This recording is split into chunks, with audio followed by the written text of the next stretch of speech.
Laurence, bonjour. Bonjour. Et merci d'avoir accepté notre invitation Merci pour l'association sur les Padipati. Pour l'anniversaire, ça fait 1 an que l'association est créée. C'est la première fois que tu exposes chez nous. Oui. Et tu viens de présenter un ouvrage, Heureux qui, comme moi, a fait un long voyage. Oui. Alors, est-ce que tu peux nous parler un peu de cet ouvrage? Qu'est-ce qui t'a amené à écrire? Alors, Heureuse qui, comme moi, a fait un long voyage. En fait, c'est un peu comme avec Ulysse, puisque j'ai coécrit ce livre avec Linéa, l'épreuve du sens. Et lorsque, avec Isabelle, je lui ai envoyé mes écrits, un jour, elle me dit « Mais Laurence, votre vie, c'est une épopée, en fait. » Voilà. Et d'où le titre du livre « Heureuse qui, comme moi, voilà, ou Heureux qui, comme Ulysse. » Oui. Voilà, c'est la même chose. Ma vie est une épopée, oui. Et en fait, moi, depuis toute jeune, je savais qu'un jour, j'écrirais un livre. Et je disais toujours à mon entourage, vous verrez, un jour, je publierai un livre et je passerai à la télé. Voilà. Alors, est-ce que c'est le cas? Alors, je passe à la télé. Là, je passe à la télé. Voilà, la télé d'Hypatie. Je suis passée récemment sur Radio Médecine Douce, où effectivement l'enregistrement a été filmé. J'ai eu la chance aussi de faire un podcast et d'être interviewée par la radio Imouzo sur Bordeaux, qui est une web radio. Et puis, des articles aussi dans Psychologie Magazine. Donc, je peux dire que je suis heureuse et chanceuse depuis la sortie de mon livre, qui finalement m'amène encore plus haut que ce que j'ai voulu effectivement retranscrire dans Heureuse. Heureuse, c'est mon parcours de vie, c'est une autobiographie. En 2015, j'en avais, comme je dis, un petit peu marre d'entendre les médias, les gens se plaindre, la morosité ambiante qu'il pouvait y avoir avec la crise, le chômage, enfin voilà. Et j'en avais un peu marre, effectivement, qu'on focalise systématiquement sur les choses négatives. Et donc, moi, de mon histoire, faite d'expériences douloureuses, mais toujours mêlée à un grand amour, que ce soit de mon mari qui depuis est décédé, mais aussi de ma famille, de mes enfants. J'ai voulu montrer que finalement, quand on arrivait à voir sa vie d'un angle différent, on pouvait effectivement transcender ces événements douloureux en force. Ce qui a été mon cas. C'est formidable. Alors ça part de ton parcours de vie, de ton parcours professionnel, de ton parcours... En fait, ça part de mon enfance, voilà, et ça parle en fait de beaucoup de choses qui concernent plus d'un d'entre nous. C'est-à-dire que ça parle de mon enfance avec effectivement une éducation bien réglée, bien ficelée. Ça parle de mon côté rebelle parce que au travers d'une famille, il a fallu que je me fasse ma place au milieu de 2 garçons. Une famille aussi beaucoup dans le masculin. Et donc, ça m'a donné effectivement toujours cet état d'esprit de vouloir me lancer des défis. Et finalement, je n'ai pas eu trop à chercher parce que la vie m'en a donné des défis à relever. Et donc, ça parle de moi, de mon enfance, mais également après de moi dans mon parcours de femme, de moi à la rencontre d'un homme avec qui je vais passer 26 ans et de la métamorphose que lui-même et moi-même avons eue, cette évolution.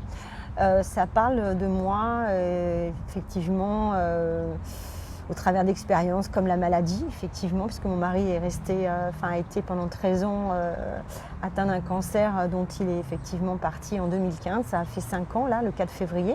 Moi-même, j'ai eu un cancer du sein avec une ablation. J'ai vécu des moments comme des attaques à main armée. Voilà, des choses. Mais à la fois, tout ça dans une évolution permanente. C'est-à-dire que avec ces expériences de vie, le constat, ce que je disais l'autre soir dans la conférence, c'est que ce constat a été que mon entourage ne s'inquiétait même pas de ce qui m'arrivait, parce qu'il me disait, Laurence, finalement, tu traverses les choses, on ne sait pas comment, mais le constat est que quand tu tombes, tu te relèves et tu es beaucoup plus haut que précédemment. Et en fait, c'est ça, en fait. J'ai fait ce constat-là, c'est-à-dire que le fait que mon entourage le perçoive, moi, je le ressentais aussi. C'est-à-dire que chaque expérience vécue me permettait d'accéder à un nouveau palier, ce qui fait que ça me permettait d'appréhender plus facilement ce qu'il pouvait y avoir.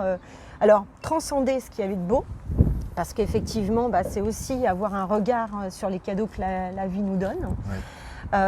Apprécier ces cadeaux, justement, pour pouvoir se les mettre un petit peu dans un sac, où tu mets tous tes cadeaux dans un sac, et puis finalement, quand il y a quelque chose d'un peu moins sympa qui t'arrive, au lieu de regarder que ce qui t'arrive de pas sympa, tu ouvres ton sac et tu te dis, ouais, mais attends, waouh, voilà, c'est ça, en fait, c'est vraiment le terme. En fait, waouh, finalement, j'ai quand même reçu pas mal de cadeaux. Et finalement, focaliser sur ce sac et puis aussi apprendre à évacuer et être dans l'acceptation, c'est ça qui est important aussi, de ce qui arrive et de ne pas lutter contre. Parce que le constat a été que quand on lutte, en tout cas quand moi je voulais résister ou lutter, finalement c'est beaucoup de douleur. Et on reste focalisé sur son émotion de peur ou d'angoisse. Et finalement, ça cristallise les énergies positives qu'on a et ça laisse plus la place. Donc comme je dis, c'est vrai que dans la vie, on peut avoir un tableau tout noir avec un point blanc. Moi, je suis plutôt celle qui effectivement avait un tableau noir, mais vous voyez quand même le point blanc. Ouais. Alors que d'autres personnes ont un tableau tout blanc et ne vont voir que le point noir. Ouais. Et en fait, ce livre a été vraiment écrit pour montrer que toute expérience, comment dirais-je, est bonne, en fait, parce que je dirais presque un mal pour un bien. C'est le constat que je fais. C'est-à-dire que dans tout événement, quel qu'il soit, il y a toujours du positif à en retirer. D'accord. C'est une forme, j'allais dire, que tu es une femme, j'allais dire ça tout à l'heure, que tu es une femme combattante. Mais en disant ça, tu as répondu un petit peu avant que je pose la question, mais finalement j'ai envie de dire combattante oui, mais combattante de la joie. Alors oui, alors en fait ce mot combattante jusqu'en 2015, et c'est ça qui est fou, c'est qu'effectivement moi-même je disais que la vie m'a envoyé des défis et donc les gens quand ils parlaient de moi, ils me parlaient de courage, de guerrière. Ouais. Voilà. Et aujourd'hui, en fait, ce ne sont pas... En fait, si tu veux, la guerrière, elle est quand même en lutte envers quelque chose. Oui, c'est ça. Voilà. Et aujourd'hui, j'ai plus cette image de moi, en fait. C'est-à-dire que je suis toujours cette femme avec des... C'est de l'énergie, voilà. En fait. C'est exactement avec beaucoup ça. d'énergie. C'est ça. De dynamisme, d'envie de vivre, Oui, c'est vraiment se réveiller le matin et se dire voilà, je suis en vie, aujourd'hui voilà, je veux que cette journée soit belle. Alors je dis pas que tous les jours, effectivement, je veux dire qu'à 90% dans ma vie, tout est rose, etc. Oui. Mais effectivement, il y a des moments où on reste humain et effectivement, on reçoit quand même l'impact de certaines choses. Mais vraiment, l'idée de fond, quand même, c'est que tout part du cœur.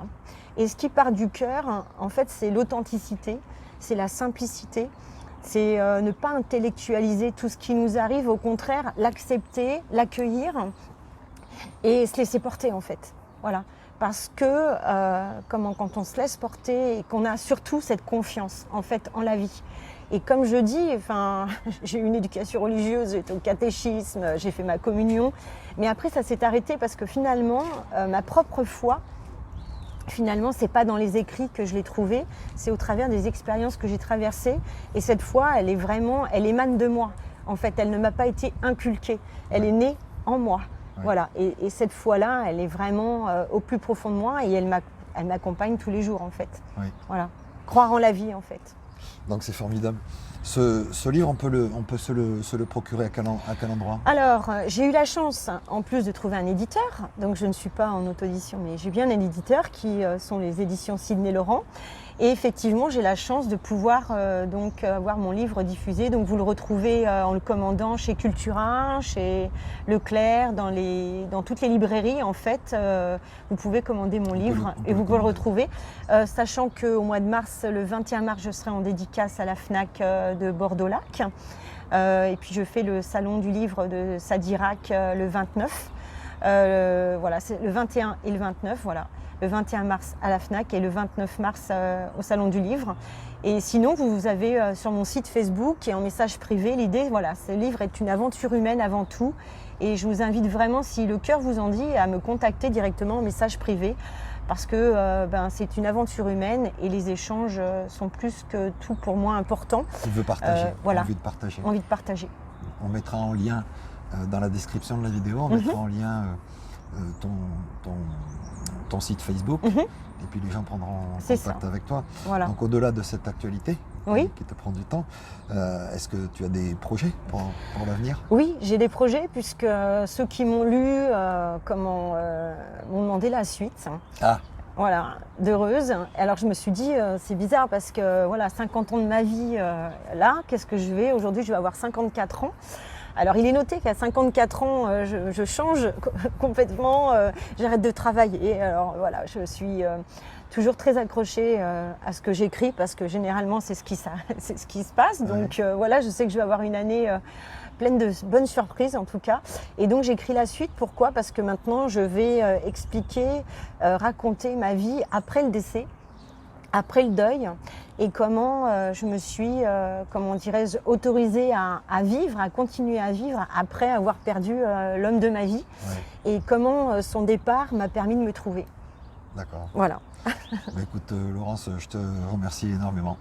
Merci à la chaîne, merci à l'association qui effectivement m'a donné l'occasion à plusieurs reprises de représenter Heureuse. Et voilà, gratitude à tout. Bon, je rappelle le titre du livre, Heureuse qui, comme moi, a fait un long voyage. Voilà, merci Eric. Merci. Ciao, ciao.